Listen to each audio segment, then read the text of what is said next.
Hey guys, in today's video I want to take a look at a project I've been thinking about for a while. I've seen lots of tutorials online, in text format, and I actually thought that it would be kind of a fun project to do. And basically the idea behind what I want to do here today is take an old Acer Chromebook that I've had laying around that I rarely ever use anymore and actually install Ubuntu on it to really get more out of what this device can do. If you're familiar with Chromebooks, they've got Chromium or CHROMEOS installed on them, and basically everything you do is done in the cloud. All of your files are stored there. Basically, everything is this is just a portal to get you to websites, and that's great. For most things really these days. Most of your, whether it's photo editing or website building or whatever you're looking to do, you can do online pretty easily. But sometimes it's nice to be able to do stuff locally as well. So what we're going to do in this video is actually take a look at installing Ubuntu on or alongside ChromeOS on our Acer Chromebook. So what we're going to use for this project is, like I said, it's an old Acer Chromebook that I've had laying around for a while. This is the C720. It's 4 years old, I think, at this point, or just about 4 years old at this point. It's got 16 gigs of onboard storage, a couple of gigs of RAM, and what's most important, at least as far as I'm concerned in this case, is that it's got the Intel processor. There were several models that came out with an ARM processor. You can still do this if you've got that ARM processor model, really, or any Chromebook. It's just the C720 from Acer is what I've got here. But what I like about having the Intel processor on this is that you're not going to be restricted to ARM-only applications once we get Ubuntu installed alongside ChromeOS. So if you've got the Intel processor, you're going to have a bit more flexibility and freedom for the things that you can do later on down the road. Okay, so here we are logged in as guest. You can be logged in under your primary account. It doesn't really matter how we do this because we'll end up kind of overwriting most of this to some degree anyway. So the first thing we need to do is get this into developer mode. And the way we can do that is actually by pressing escape, redo, and tapping power. And then it will reboot and it'll take us into a screen here that's going to give us this error message. And all we're going to do here, you may or may not get this message. If you do, you can actually just go ahead and press Control D. And right now it says turn OS verification off, press enter, your system will reboot, and all of your local data will be cleared. If you want to go back and not do that, then you can, of course, like it says, press escape. But we actually do want to turn OS verification off in order to take some of the next steps that we need to take in order to get Linux installed on here. So we're going to go ahead and press enter. And the screen's going to go black. It's going to reboot. And then we're going to be brought in. Okay, so now we're brought into this next screen. This says OS verification is off. Press space to re-enable. We don't want to do that. We just want to hang out and wait for a minute. This screen will pass, and then we'll be taken to our next screen.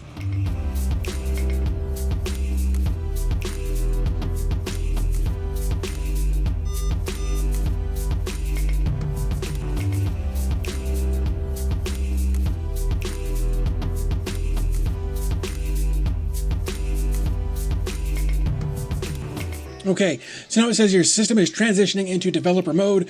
Your local data has been cleared. So basically at this point, you avoided your warranty, and there's kind of, if you want to, you can go back just by turning your system off. Up here at the top, you should be able to see where it says starting in 30 seconds. I wish that counted down because you don't really know where things are in this process, but it will go through this whole process here, and eventually it will take us to our next screen.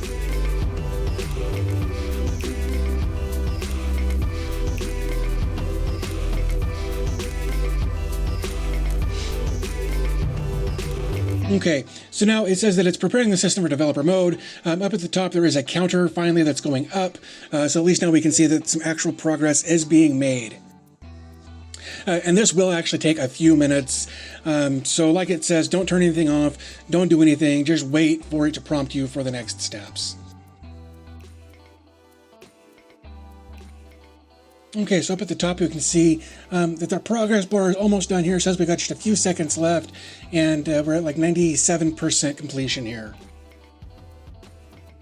So now it's rebooted. It's saying if you want to turn OS verification back on, you can press the space bar. We don't want to do that. We want to make sure that OS verification is still turned off.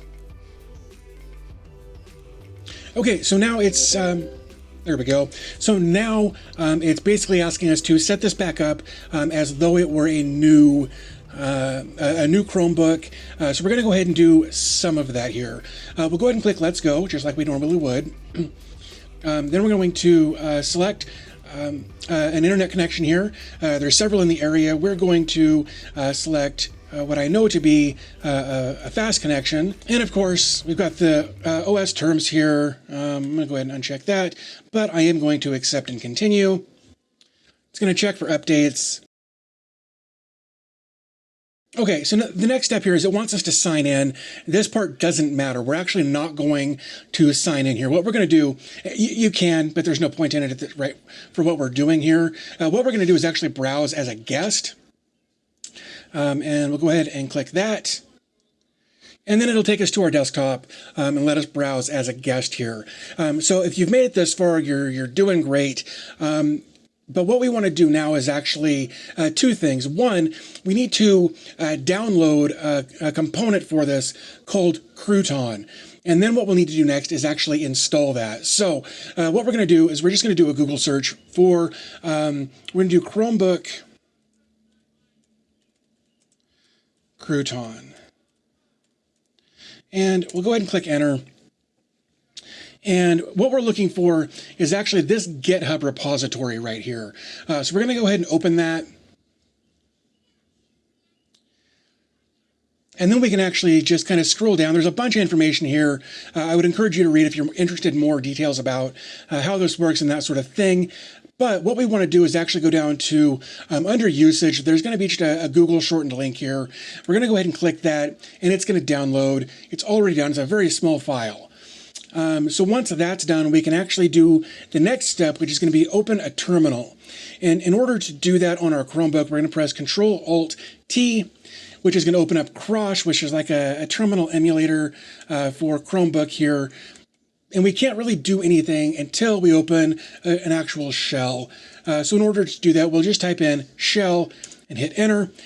If you don't get this, if it throws an error saying the command shell isn't recognized, it means you don't have developer mode turned on. Make sure that you've got developer mode turned on or none of this will work. So now that we've got that out of the way, if you get that error, you can't move forward, so make sure you've got developer mode turned on. The next step is to actually execute that Crouton file that we've downloaded. So what we're going to have to do is do a sudo. Sudo is required here, sh, and then we're going to go back to our home directory. We're going to go into downloads, and then we're going to type in Crouton. And then we're going to pass some flags to this. And the two flags that we're going to pass are going to be for encryption and for touchscreen. Now, touchscreen is optional here. I don't have a touchscreen, but I'm going to turn it on anyway, just to make sure that we get all of our functionality that we want. So what we're going to do is we're going to pass an E flag for encryption, and we're also going to pass a T flag for the touchscreen. Now, after we've got this, there's one more thing that we need to do here, and we need to tell it which desktop interface we want to use. We've got a couple of options. We can either use the traditional Ubuntu looking interface. If we wanted to do that, we would type in Unity here and press enter, and then it would go through its install process like normal. I've tried that on this device and I haven't had good luck. So what we're actually going to do is we're actually going to use the XFCE interface, and then we're just going to press enter.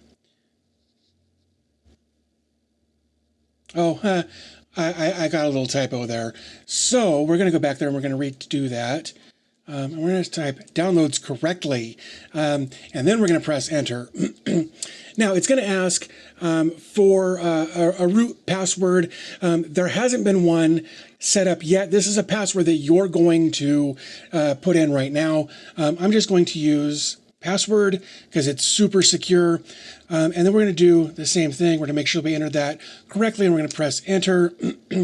Now it's going to ask for, the first one was for the Chromium OS to mount the encrypted CH roots. Now we're actually going to do the encryption. Again, we're going to use password because I like to be super secure here. I'm going to press enter. Now it's going to generate the actual encryption keys. In order to do that, you're just going to move your mouse around sporadically. And then once that's done, it'll say done. And now it's going to go through this whole process. And this takes a while. So this is a good point at which to maybe go grab a drink, go to the bathroom, whatever the case may be. You're going to be sitting here for a while it does its thing. So we're going to let that happen. We're just going to let this sit and do its thing, and then we'll come back.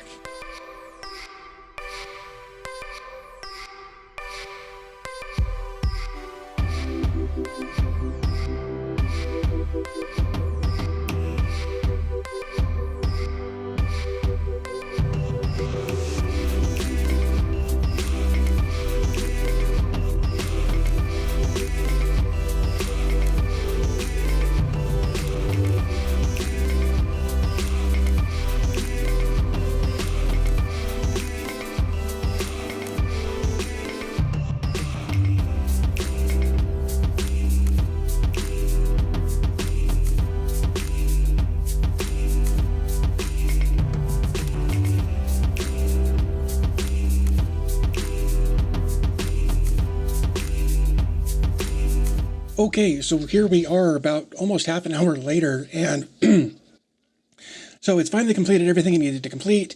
Now it's asking us to specify a username for the primary user. I'm just going to type in db tech, and I'll hit enter. Now it wants password, and it wants me to repeat that password. Cool, so now we're done. Now, of course, we are still in the CHROMEOS here. So in order to actually start the Ubuntu, like it says right here, we're just going to type in sudo start xcfe4, or no, xfce4, and we'll hit enter. Now it wants my password. And wants our encryption password.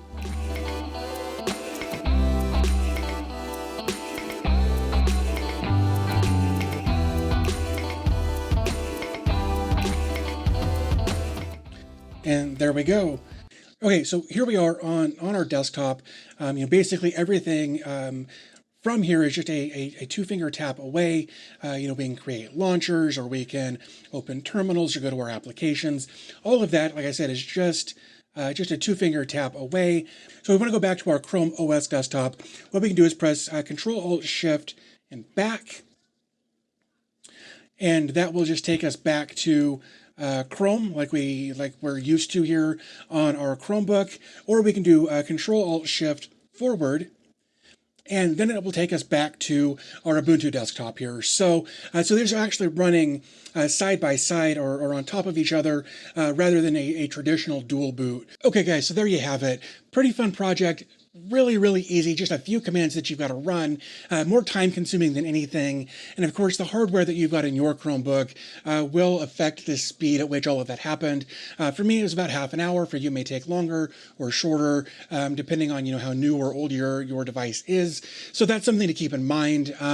But overall, great project for getting into some fun stuff with old hardware you might have laying around.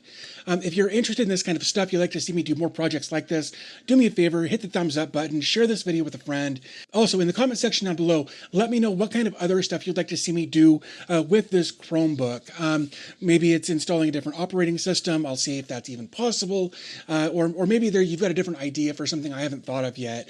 I'd love to know any of that kind of stuff in the comment section down below. So I'm going to go ahead and wrap up this video. It's kind of a long one. If you've made it this far, I appreciate it, and I will talk to you in the next video.